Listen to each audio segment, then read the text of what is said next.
Assalamualaikum warahmatullahi wabarakatuh. Nama saya Muhammad Aristiama dari kelas 11 MIPA 4. Hari ini saya akan menjelaskan tentang pengertian kebugaran jasmani.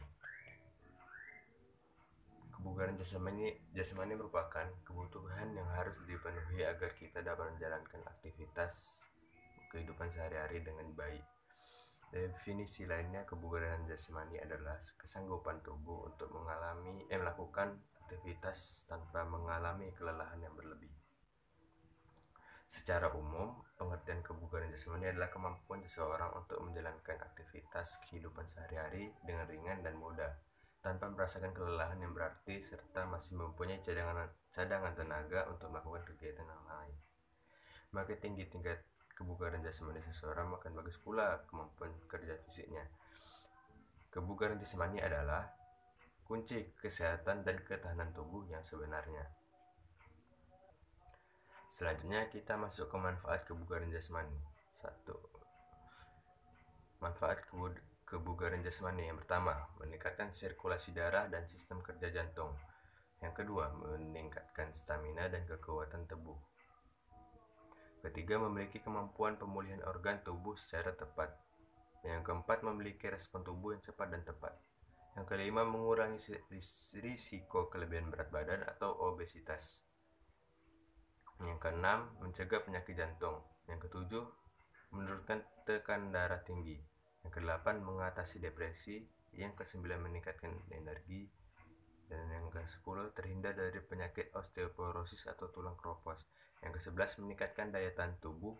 Ke-12, meningkatkan kelenturan bersendian. Ke-13, meningkatkan kekuatan otot serta kecepatan. Ke-14, meningkatkan sistem sirkulasi darah, sistem saraf, dan fungsi jantung.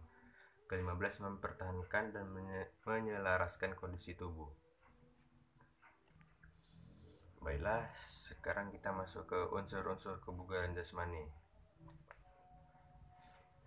Unsur-unsur yang pertama ada kekuatan atau strength. Yang kedua ada daya tahan atau endurance. Yang ketiga ada daya otot atau muscular power. Keempat ada kecepatan atau speed. Yang kelima ada daya lentur atau flexibility.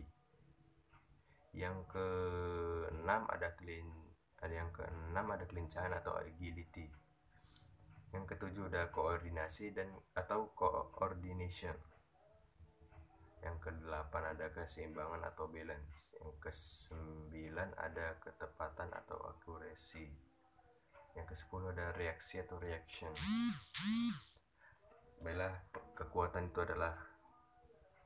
dapat dikatakan sebagai kondisi tubuh mampu mempergunakan otot ketika dibebankan untuk menjalankan suatu aktivitas. Otot yang kuat dapat diraih dengan latihan berat yang dilakukan secara rutin dan konsisten. Yang selanjutnya adalah daya otot. Daya otot atau muscular power adalah unsur kebugaran jasmani yang berkaitan dengan kemampuan otot untuk mendukung aktivitas fisik sehari-hari. Selanjutnya adalah daya tahan. Daya tahan berkaitan langsung dengan stamina atau kemampuan melakukan aktivitas dalam jangka waktu yang lama. Daya tahan membutuhkan latihan yang kompleks karena berkaitan dalam meningkatkan kinerja paru-paru, jantung, dan sistem peredaran yang lain, serta kekuatan otot. Selanjutnya adalah kecepatan. Kecepatan adalah kemampuan untuk melakukan suatu gerak dalam periode waktu yang singkat, maka sedikit waktu yang dibutuhkan. Dapat disimpulkan seseorang tersebut memiliki kecepatan yang bagus. Selanjutnya adalah kelincahan. Kelincahan merupakan kemampuan tubuh dalam menyesuaikan gerakan dari satu posisi ke posisi yang lain, seperti dari depan ke belakang atau dari kiri ke kanan. Untuk melatih kelincahan tubuh dapat melakukan beberapa jenis latihan fisik, yakni lari-lari naik turun, anak tangga, dan lari dengan pola zigzag. Ya, selanjutnya ada tujuan dan bentuk latihan kebugaran jasmani. Baiklah, tujuan kebugaran jasmani atau fungsinya ya. Meningkatkan sistem sirkulasi darah, sistem saraf, dan fungsi jantung. Baiklah, yang kedua, meningkatkan kemampuan kelenturan stamina dan kecepatan. Yang ketiga, mempercepat pemulihan fungsi organ tubuh setelah berlatih atau pada kondisi-kondisi tertentu, misalnya ibu hamil, orang tua dan pemulihan setelah sakit. Yang keempat, bagi olahragawan, tingkat kebugaran jasmani yang tinggi berfungsi untuk meningkatkan prestasi. Makin tinggi berarti makin tinggi. Oke. Kelima adalah merangsang perkembangan dan pertumbuhan bagi balita serta anak-anak. Selanjutnya adalah bentuk-bentuk latihan kebugaran jasmani. Yang pertama adalah push up untuk melatih kekuatan otot lengan. Push up melatih kekuatan otot lengan. Oke. Selanjutnya adalah sit up untuk melatih kekuatan otot perut kita nih yang buncit-buncit.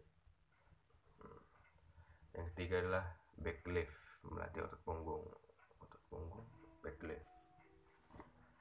Keempat adalah latihan kekuatan otot lengan dan bahu. Oke. Baiklah, itu saja dari saya. Terima kasih yang telah menonton. Apabila ada salah kata mohon dimaafkan. Wassalamualaikum warahmatullahi wabarakatuh.